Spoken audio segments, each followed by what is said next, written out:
Here we have on the screen our final poem for the day.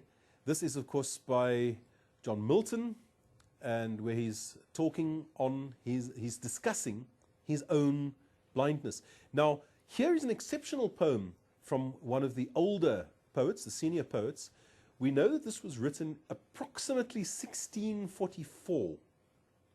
Milton was, of course, a man of authority, but despite being a politician, was still obviously a God-fearing man, as you can see by the content of this poem. It was his ultimate ambition to serve God to the best of his ability. It's interesting to note also that he was married 3 times but never divorced. In those days, marriage was until death do you part. And this happened to him. His first 2 wives died before he did. And he remarried each time, as is perfectly acceptable according to the Christian tradition. So here, let's take a look at this. Now, obviously, he started going blind, and he realized that it was going to be his fate for the rest of his life, but he didn't let it worry him too much. This is a guy who knows how to live life to the fullest. Let's read through this poem together. When I consider how my light is spent, ere half my days in this dark world and wide, and that one talent which is death to hide lodged with me useless, though my soul more bent to serve there with my Maker and present my true account, lest he returning chide, doth God exact day labour, light denied? I fondly ask. But patience, to prevent that murmur, soon replies, God doth not need either man's work or his own gifts. Who best bear his mild yoke, they serve him best. His state is kingly. Thousands at his bidding speed, and post o'er land and ocean without rest. They also serve who only stand and wait.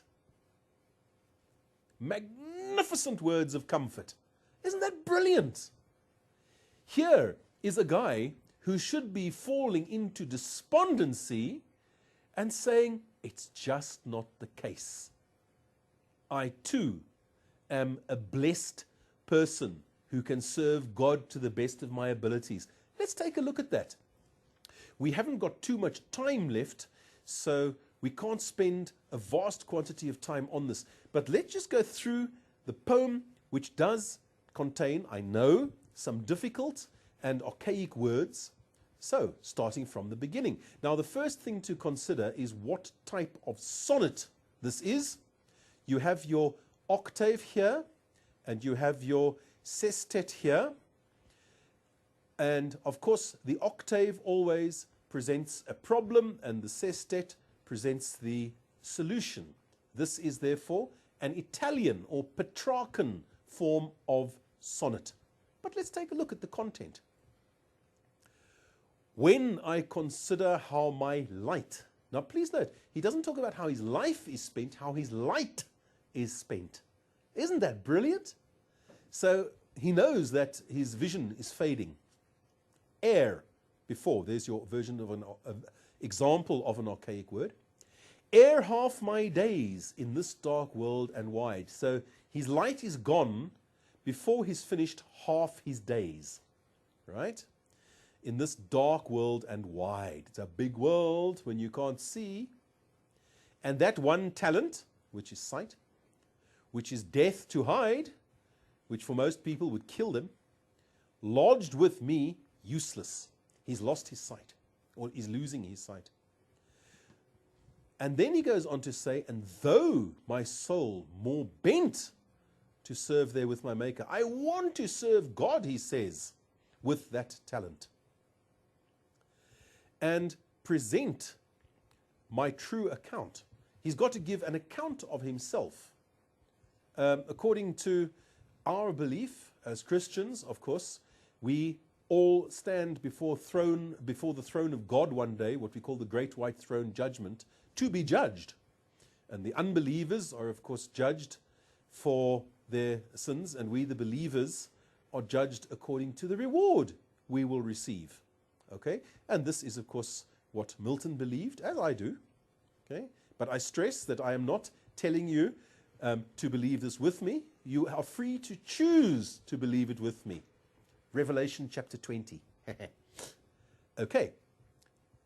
And then he says, lest he returning chide, all right, in case he says, in return to me, doth God exact day labor, light denied? Does God expect people to work in the light of day if he does not allow them to see the light? No. It's a rhetorical question, that, but so brilliantly stated. I fondly ask.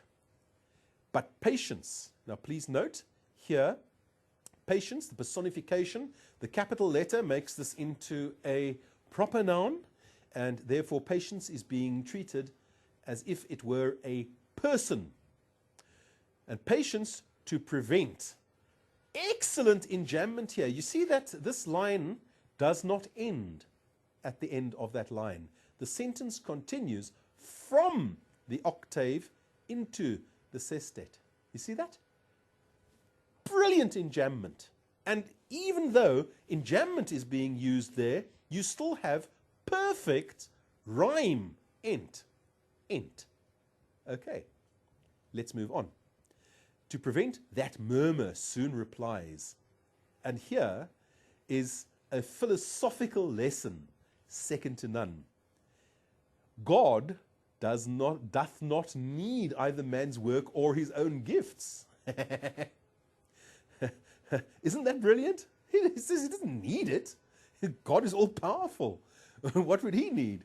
All that he wants is obedience and faithfulness. Who best bears his mild yoke, they serve him best. All right? His state is kingly.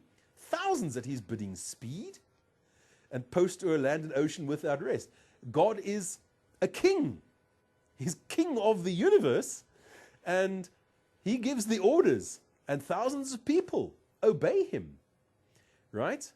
And then finally, he ends off. Please note the use of the colon, which tells us that a concluding thought is coming. They also serve who only stand and wait. All we are expected to do, according to Milton's belief, is that we serve God with all of the talents he has given us to the best of our ability, and we be faithful. That's what this poem is all about. Yes, there are difficult words used, but the meaning is so very clear. And once again, oh, do I really love this poem, because it clarifies so much for me in my own spiritual life. I see that the clock is ticking, so we shall have to end off at this point. People, I have been invited to do further series of lessons on poems. There are still 5 more to go. The list is in front of me here. It says, A Prayer for All My Countrymen, The Birth of Shaka, The Surf, Mementos, and Cheetah. Now, probably on Tuesday, I know Monday is a holiday, so probably on Tuesday, that second poetry presentation will take place, and I hope that you can join us for that. For today, remember, this was a quick revision of the poems studied by the grade 12s in the prescribed literature at first additional level. And really, the one thing with which I would leave you is to love the poems. Poetry is fantastic. And if you can develop a taste for poetry, not just to study it because you have to pass your exam, but if you can learn to appreciate it and learn to get that message from it and ask yourself, what is this teaching me? You are halfway there to successfully achieving a good result in your literature exam in November. Goodbye. I hope to speak to you again shortly.